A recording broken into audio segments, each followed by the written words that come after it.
সঠিক সংক্ষিপ্ত আকারে বলি। সম্মানিত উপস্থিত, আজকে আলোচনা সভার সংগ্রামী সভাপতি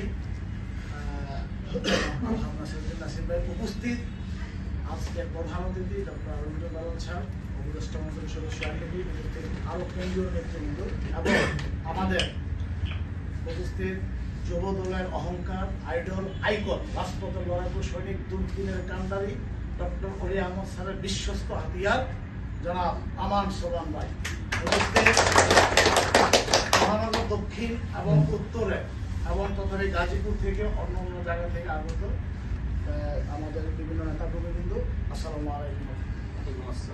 একেবারে সংক্ষিপ্ত সময় আমি খুব ইন্সপায়ার্ড হয়েছি। আমাদের প্রফেসর ভাই অত্যন্ত সুন্দর সাবলীল ভাষায় একদম পরিপূর্ণ একটা বক্তব্য প্রদান করেছেন এবং আরঙ্গজ বেলাল স্যার মাঝখান দিয়ে যে ব্রিফিংগুলো দিয়েছেন তাতে বক্তব্য আজকে আর বাকি নাই বলে আমি মনে করি। তারপরে একটু সংযোজন করতেছি। 3টা প্রশ্ন বাসা থেকে লেখা নিয়ে আসছিলাম, যেটা আজকে আপনাদেরকে করবো এবং অ্যান্সার দিয়ে বক্তব্য শেষ করবো। লম্বা আলোচনা করা যাবে না, সংক্ষিপ্ত আকারে বলতেছি। রাজনীতি কেন করব, কার সাথে রাজনীতি করব, অল্প লোক হলে কি করবো, এই 3টা জিনিসের যদি আমি সমীকরণ মিলাই তাহলে আমাকে আজকে বাড়িতে যাওয়ার দরকার নেই, রাজনীতি আমাকে করতেই হবে রাজপথে। কেননা রাজপথ আর রাজপথ হায়নাদের দলে চলে গেছে। কেন রাজনীতি করব? আজকে বাংলার মানুষ ভালো নেই। আমার বাসার পাশে যদি কেউ অসুস্থ থাকে তাকে আমাকে সুস্থ করার জন্য সেবা দিতে হবে, হসপিটালাইজ করতে হবে, তাকে তার সাথে সহযোগিতা করতে হবে। মানুষ খেতে পারতেছে না, দ্রব্যমূল্যের ঊর্ধ্বগতি। আমি একজন নাগরিক হিসেবে দেশের এগুলো প্রতিবাদ করা আমার নৈতিক অধিকার এবং মৌলিক অধিকার, সেটা কেউ খরণ করতে পারবে না। তারপর মানুষের ভোটাধিকার প্রয়োগ করতে পারে না, আমরা কথা বলতে পারি না, বাক স্বাধীনতা নাই, তাহলে আমি রাজনীতি কেন করবো না? এটা আমাদের সাংবিধানিক অধিকার।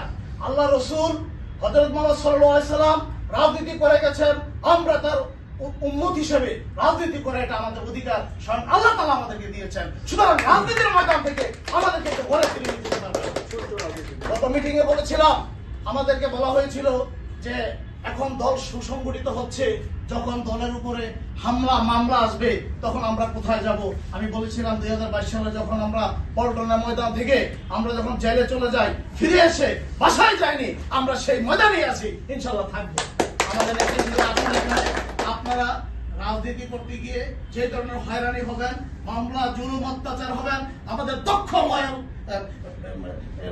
অ্যাডভোকেট প্যানেল আছে, ইনশাআল্লাহ সমস্ত আইনি জটিলতাকে মোকাবেলা করে আপনাদেরকে জেল থেকে মুক্তি করে আবারও ময়দানে নিয়ে আসবে। ওড়িশার হাতকে শক্তিশালী করবো। এখন প্রশ্ন হলো, রাজনীতি আমি করলাম, এই সমস্ত জিনিসগুলো থেকে বুঝলাম আমাকে রাজনীতি করতে হবে। কার সাথে রাজনীতি করবো? ডক্টর কর্নেল অলি আহমদ বীর বিক্রম, বাংলাদেশে 21 জন বীর বিক্রম আছেন। He is the one of them. যে 21 জনের মধ্যে একজন বীর বিক্রম ডক্টর কর্নেল অলি আহমেদ স্যার। এখন আমি যদি মনে করি বাংলাদেশে 21 কোটি মানুষ আছে, এখন 21 জন বীর বিক্রমকে ভাগ করা হইলো, তাহলে কর্নেল অলি স্যারের ভাগে পড়লো কয় কোটি? 1 কোটি। আমরা কেন 1 কোটি মানুষ যাকে সমর্থন করতেছে বীর বিক্রম হিসেবে, তার সাথে কেন রাজনীতি করবো না? বিগত দিনে উনি মন্ত্রণালয়ের দায়িত্ব পালন করেছেন, আপনারা জানেন। তখন যোগাযোগ, রেল, সেতু 3টা মন্ত্রণালয় মিলে একটা মন্ত্রণালয় ছিল, তখন উনি মন্ত্রী ছিলেন। আজ পর্যন্ত ওনার নামে কোনো ধরনের দুর্নীতির অভিযোগ কোন সরকারই করতে পারে না। সুতরাং এরকম একটা লোককে হাতকে শক্তিশালী করার জন্য আমাদের এখনই সময় দলটাকে গোছানোর।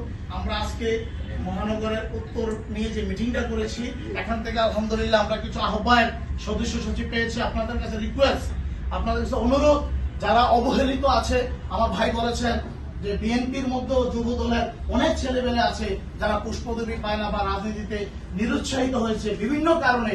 হয়তো বিএনপির দলটা আমাদের চেয়ে বড়, যেটা বলেছেন স্যার, আমাদের লিডার বিএনপি, ডেফিনেটলি আমরা এটা অস্বীকার করি না, স্বীকার করি।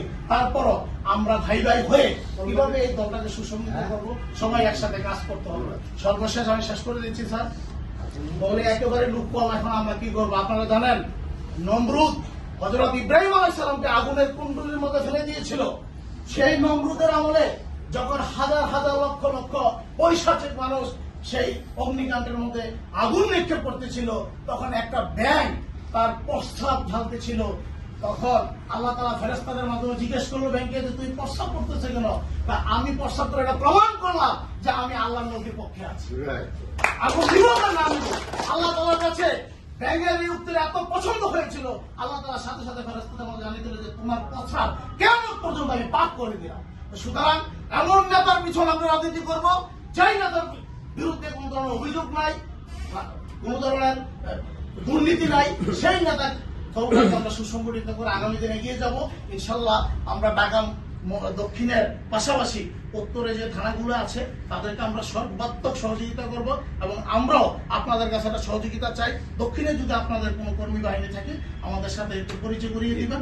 আমরা দক্ষিণ এবং উত্তর মিলে আগামী 3 মাসের মধ্যে কর্নেল অলি স্যারকে দেখাতে চাই যে যুব দল একটি সুসংগঠিত দল এবং এটা একটা অন্যান্য দলের জন্য একটা আইডল দল হিসেবে গঠন করে আমরা অলি স্যারের নেতৃত্বকে সামনের দিকে অগ্রসর করব।